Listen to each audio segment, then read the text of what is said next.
চুপচাপ বসে না থেকে আমার সাথে একটু তালে তালে তাল দিলে আপনাদেরও ভালো লাগবে, এমনকি আমারও ভালো লাগবে। তো সবাই মিলে একটু দুই বাহু তুলে একবার হরি বল বলবে। জয় জয় নিতাই গৌর, হরি বল হরি বল হরি বল হরি বল হরি বল। কৃষ্ণকে কি আর কেউ ভালোবাসে না? ভালোবাসে না আমার মায়েরা? আমি জানি এখানে সবাই যেমন তারা মায়ের ভক্ত আছে, তাই না? আর আমাদের পরপারে যেতে হলে কৃষ্ণের নাম ছাড়া আর কোনো গতি নাই, তাই না? কৃষ্ণ নাম আমাদের নিতেই হবে। তাই সবাই মিলে একটু তালে তালে হবে তো? হবে একবার, ঠিক আছে? গানটির সাথে সাথে সবাই মিলে একটু তালে তালে। জলে না যাইও, আরে ঘাটে না যাইও, আরে জলে না যাইও, ঘাটে না যাইও।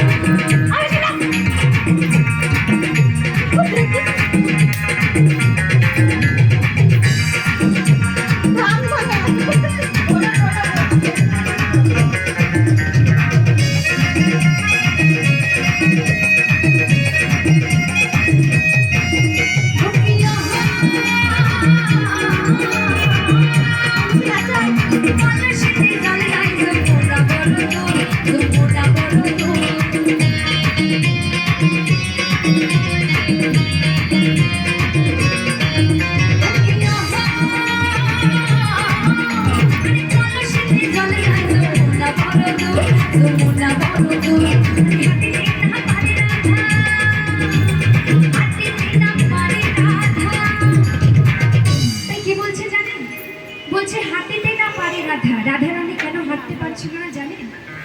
রাধারানীর শাশুড়ি মা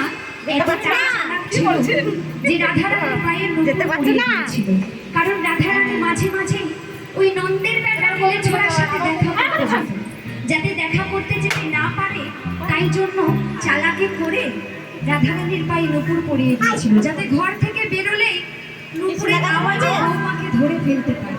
তো ভালোই করেছিল, তাই না? তাই এখানে যত শাশুড়ি মায়েরা আছেন, ঘরে যদি বৌমা থাকে মাগো, পায়ে কিন্তু অবশ্যই নুপুর পরিয়ে দেবেন, হ্যাঁ? কেননা কোন ঘরে যাচ্ছে আর কার বাড়িতে যাচ্ছে নুপুরের আওয়াজ ঠিক ধরে ফেলতে পারবে খপাত করে, ঠিক আছে? তাই কি বলছে, ওরে হাতিতে মহা পারে রাধা, রাধের পায়েতে নুপুর মাই তো, জলে না যাইও, হাতে না যাইও, আরে জলে না যাইও, হাতে না যাইও।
বলো রাধা, ডালে বসে আছে